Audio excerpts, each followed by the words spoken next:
언제 어디서나 함께하는 진리. 들려주는 대순애보.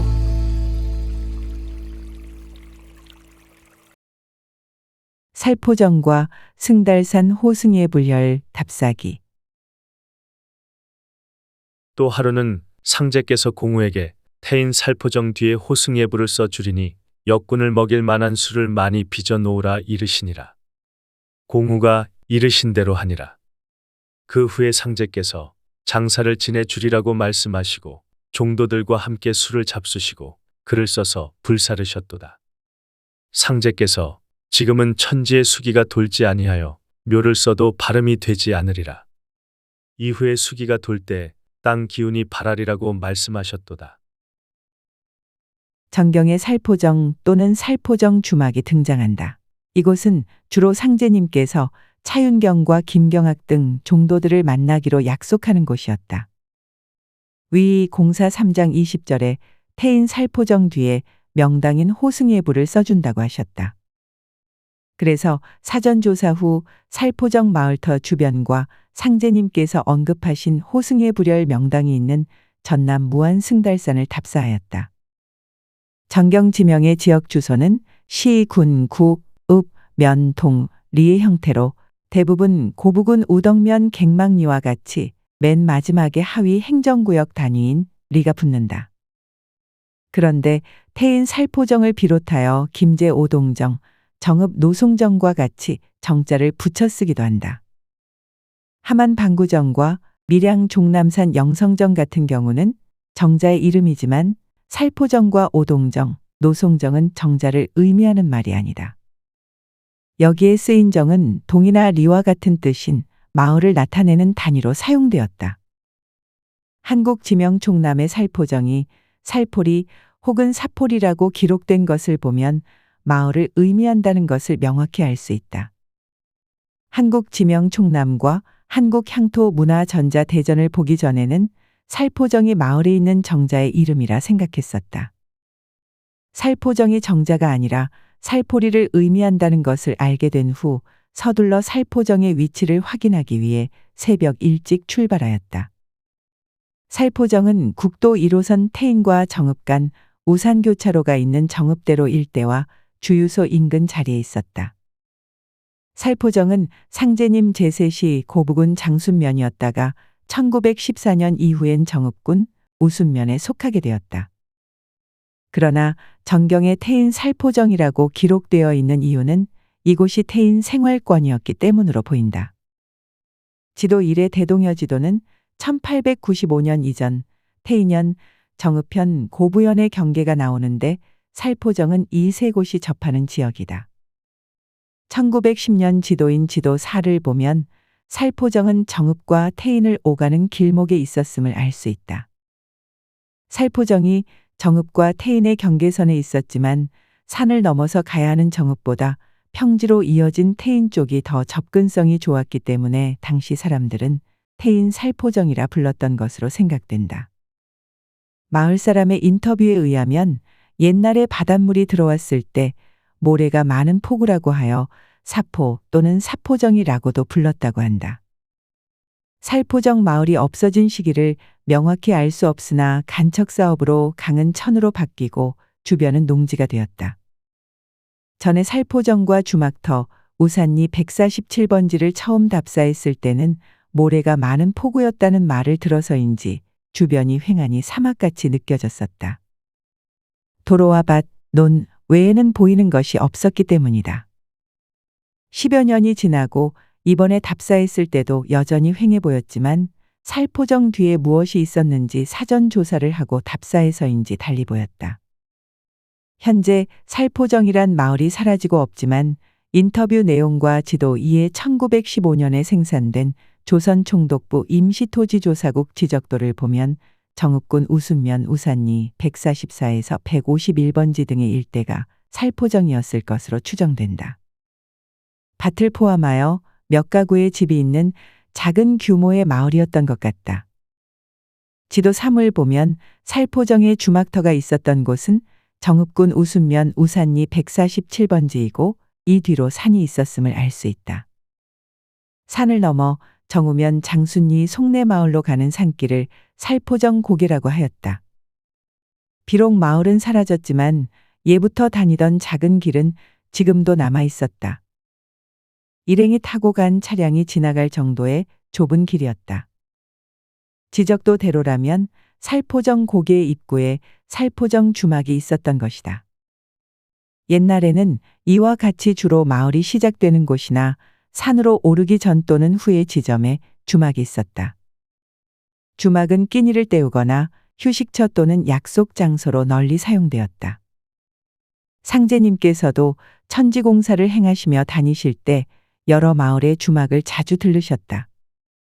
살포정 주막에서는 1907년 가을에 상제님께서 신원일과 박공우 종도를 비롯한 몇 사람을 데리고 오셔서 쉬실 때 우레와 번개를 꾸짖으며 멈추게 하시는 천지조화의 권능을 보여주기도 하셨다. 살포정과 주막이 있었던 터 주변에는 우산교차로와 농과 밭뿐이었고 살포정 고개 쪽으로는 1호선 국도가 10m 정도 위쪽에 있었다. 살포정 고갯길을 넘으며 주변을 둘러보았다. 고갯길을 중심으로 밭과 건물, 무덤 등이 있었는데 산의 형태가 분명치 않을 정도로 조금 낮게 느껴졌다. 좀 더 자세한 산의 형태를 추측하기 위해 1910년에 측도한 지도 4조선 총독부 정읍 지적도를 확인해 보았다. 지도사에서 산의 경사를 알 수 있는 등고선을 보면 살포정 뒷산은 주변에 있는 덕제산처럼 높은 산이 아니라 완만하게 경사진 아주 낮은 산이었다는 것을 알 수 있다. 산의 형태를 그릇에 비유하면 덕제산은 밥그릇, 살포정 뒷산은 작은 접시와도 같다. 살포정 주막터 좌측 주변은 침엽수림지대로 소나무나 전나무가 있는 숲이었으며 그 외 살포정 마을터와 고갯길 주변은 주로 개간하지 않은 땅이었다. 고개 양쪽으로 넓고 낮은 지역은 대부분 농과 밭이었다. 지도호에서 1966년 정읍시청에서 제공하는 지도 11을 보면 산 가운데가 하얗게 보이는데 이는 나무가 다 베어져 있는 모습이다. 2024년 지도에서는 이곳들이 개간되어 대부분 밭으로 경작되었다. 거기다 호남고속도로와 태인과 정읍 간 국도 1호선이 살포정 마을터 뒤로 개통되면서 산의 모습이 지도 5처럼 조금씩 변하였다. 살포정은 호승의 불열과도 관계가 있다. 공사 3장 20절에는 상제님께서 태인 살포정 뒤에 호승의 불을 써주리니라고 말씀하시는 내용이 나온다. 이 내용은 두 가지 의미로 추측할 수 있다. 하나는 살포정 뒷산에 다른 명산의 호승의 불열 기운을 붙여 써주신다는 의미일 수 있고 또 하나는 살포정 뒤에 호승의 불열이 있어 그 기운을 쓰신다는 의미로 볼 수도 있다. 호승의 불열을 확인하기 위해 상제님께서 말씀하셨던 전남 무안군 승달산의 호승의 불열을 답사하기로 하였다. 호승의 불열이 있는 명산은 많지만 상제님께서는 전경에 전남 무안 승달산의 호승의 불열을 사명당 중 한 곳이라 지칭하시고 여러 번 언급하셨다. 전경에서 상제님의 말씀과 관련된 전라남도 지역은 고흥, 칠산바다, 장성 솔룡의 선녀직금열, 나주, 무등산 등이 있다. 전남 무안답사는 이번이 처음이었기에 일행은 들뜬 마음으로 승달산 호승의 불열을 잘 볼 수 있는 무안군 청계면 월선리에 도착했다.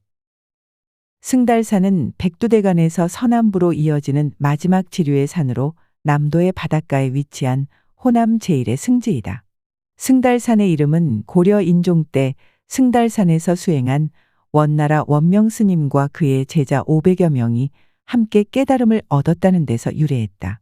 승달산은 스님이 예불을 드리는 형상인 호승의 불령으로 잘 알려져 있다.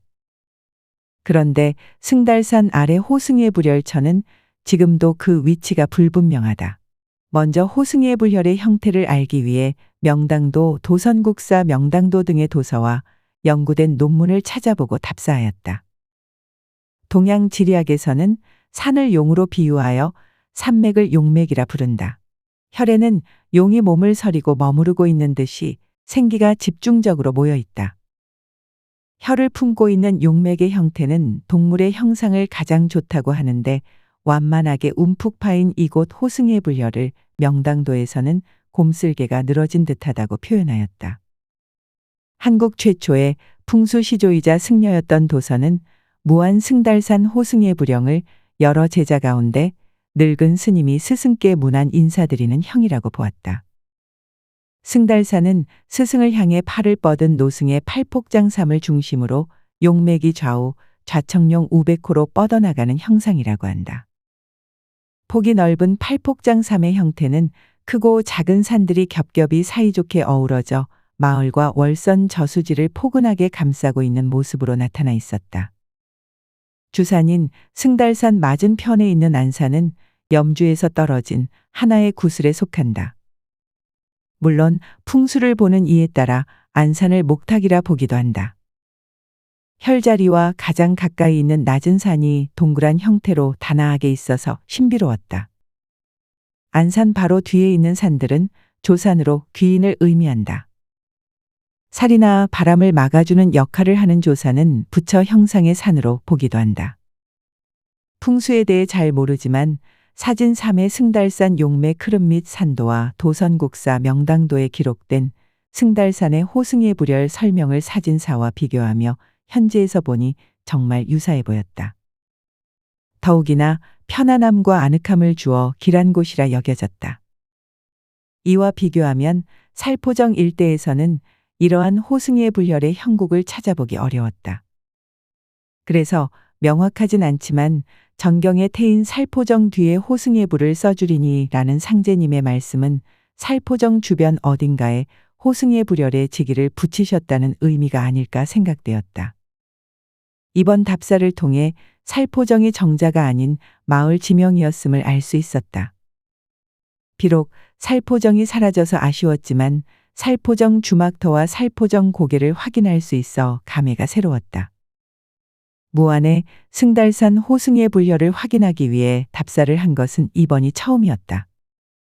책으로만 보고 추정했던 곳인 호승의 불혈을 직접 보니 명당도의 설명이 절로 떠올랐다. 상제님께서 이렇게 좋은 혈을 태인 살포정 뒤에 써준다고 하신 것은 분명 이유가 있을 것이다. 앞으로 연구가 더 필요하겠지만 스승께 문안 인사를 드리는 의미가 담긴 호승의 불혈이 왜 이곳에 있는 것일까 하는 의문이 든다. 한 가지 가능성은 무국도장과의 연관성이다. 살포정 주변은 태인 무국도장과 마주 보는 곳으로 도장에 모셔진 상제님을 향해 절을 드리기에 적당한 곳이다. 이런 점에서 무국도장과 어떤 연관이 있지 않을까 생각해 볼 수 있다. 살포정과 승달산 호승의 불혈 답사기. 언제 어디서나 함께하는 진리. 들려주는 대순애보